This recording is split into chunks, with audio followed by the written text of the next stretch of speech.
school, and I tried to get back for days and days. There, lie quiet now. You just had a bad dream.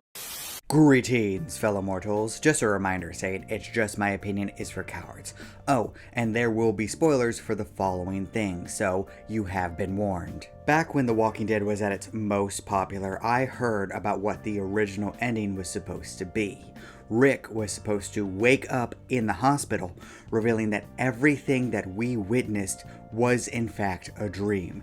And that was a horrendous idea. All of the different characters, settings, and stories would have all been for nothing because Rick made it up in his head. That ending would basically tell the audience that they wasted all of their time, none of this really mattered, and we don't appreciate you at all. Yeah, that was a terrible idea. There's a reason why it was completely scrapped, because you cannot tell the audience that nothing mattered. Oh, it was all a dream. Oh. That's not just shattering the fourth wall, that is just completely obliterating the story altogether. The fourth wall is a term that comes from television, mostly sitcoms. You see, the set had 3 different walls that the audience saw at all times. The fourth wall, however, was the camera, meaning what the audience saw. That became the line that separates fiction from reality. Destroying that line weakens the integrity of the story that you're trying to tell.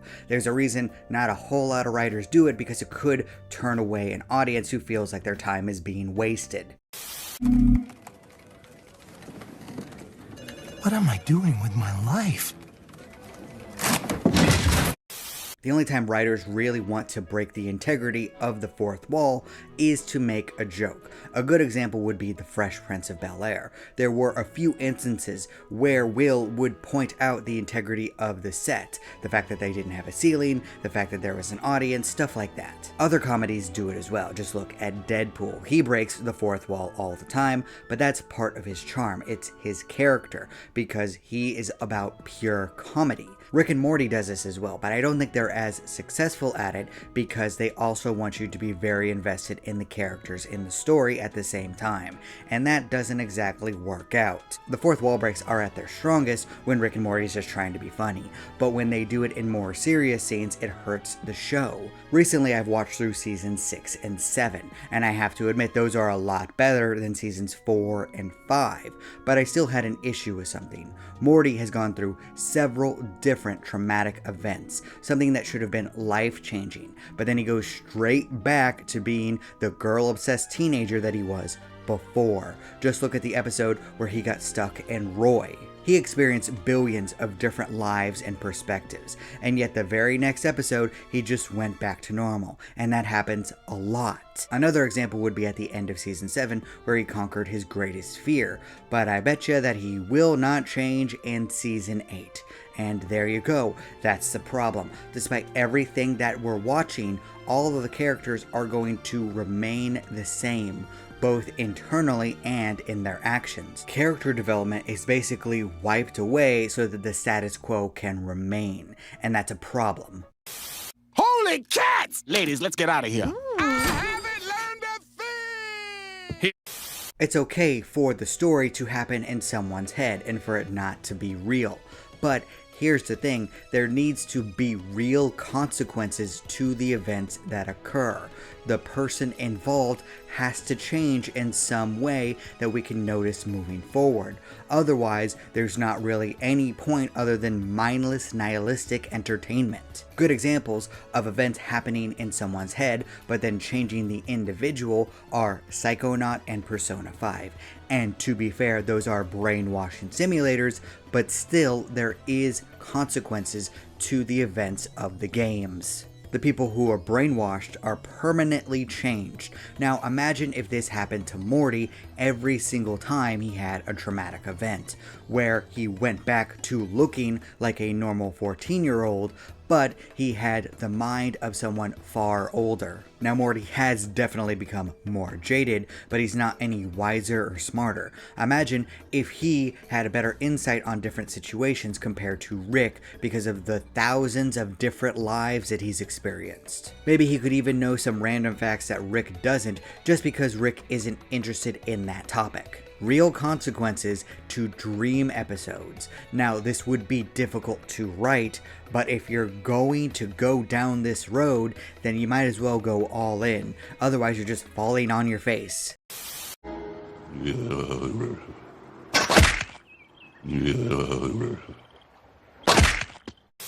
Another example would be Adventure Time. Now, I really do like that show, but I thought the romance writing was just terrible at times. Especially the stuff with Finn and Flame Princess.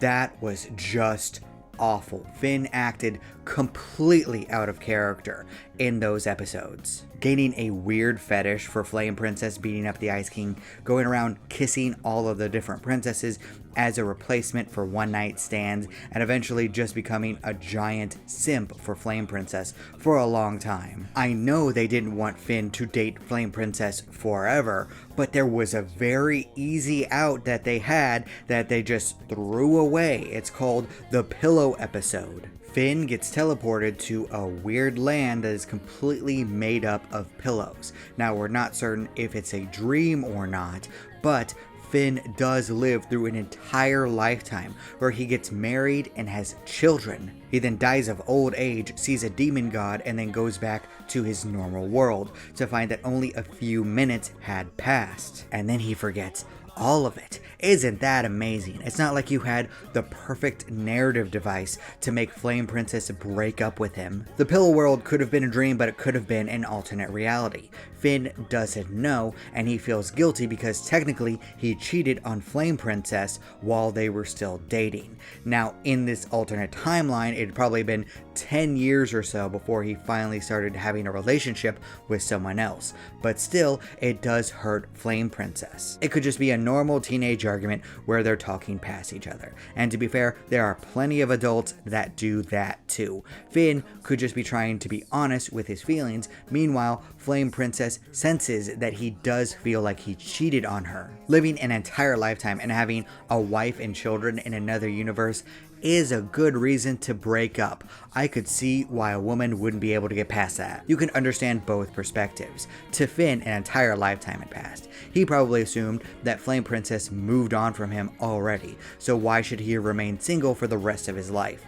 Meanwhile, Flame Princess is hurt that they were still technically together and he was with someone else. Real character development and consequences to what might be a dream episode. There you go. And she is really, really upset with me. And that's because last night I cheated on her. In her dreams.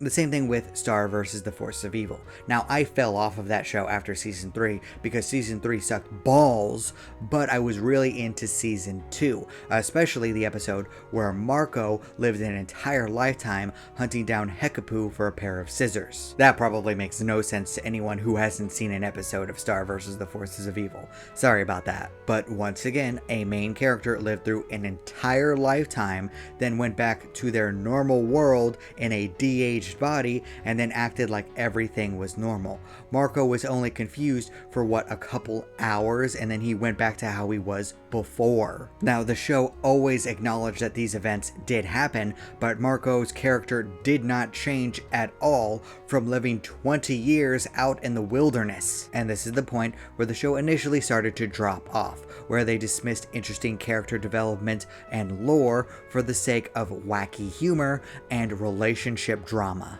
Compare this even to Dragon Ball Z with their hyperbolic time chamber. There were real consequences to what happened in the time chamber. The characters not only got stronger, their characters developed, and also their relationships changed. Vegeta and Trunks had a different dynamic when they came out of the time chamber. Same thing with Goku and Gohan. While the first example had a lot more tension, the other two were at peace with each other and they seemed a lot happier. Vegeta's arrogance reached unprecedented levels. Meanwhile, Goku started to believe in Gohan's strength even more than his own. The events in the chamber didn't alter the world around them, but it did evolve the characters to the point that it changed the events of the Cell arc. The consequences of a dreamlike area altered the characters' perspectives and made it so that they influenced the story. That's how this is done. Oh, it's so obvious. would have never thought of that.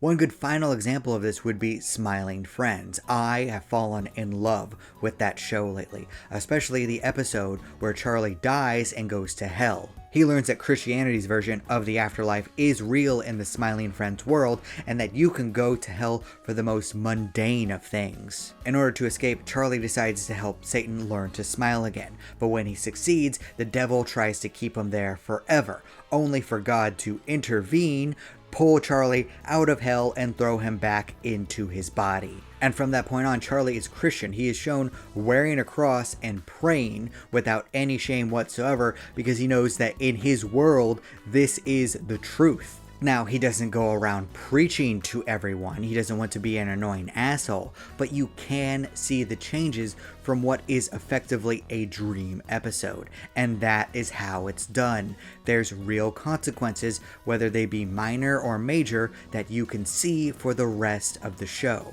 This rewards and praises the audience for watching and for paying attention, and that is a good way to make the audience care about your story. Attention to detail and real thought into the consequences of different events. If the writers don't follow through on these details, they might as well look at the fourth wall and call you a giant idiot for even watching this. What are you doing, huh? You're watching our stupid trash? Well, guess what? It doesn't matter. You don't matter. Life sucks. Get out of here with that.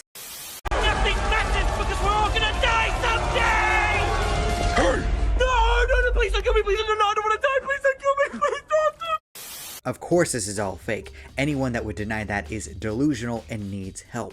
But just because something is fictional doesn't mean that it can't alter reality, that it can't inspire people, it can't change their perspectives, it can't make them think.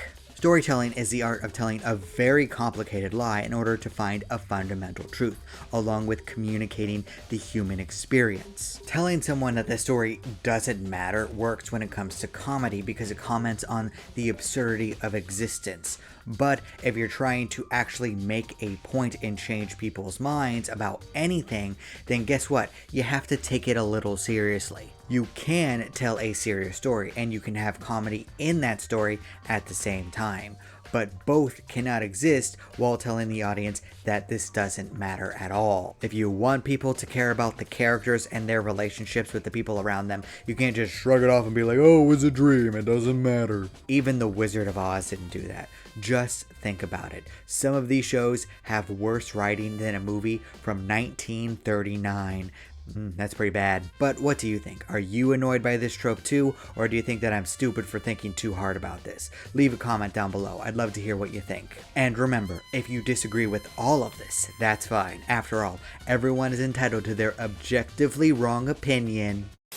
What will you learn? What will you learn? That your actions have consequences! Thank you all so much for watching. You're still here? Good night, everybody! Thank you. You bye. Boom. Do not despair.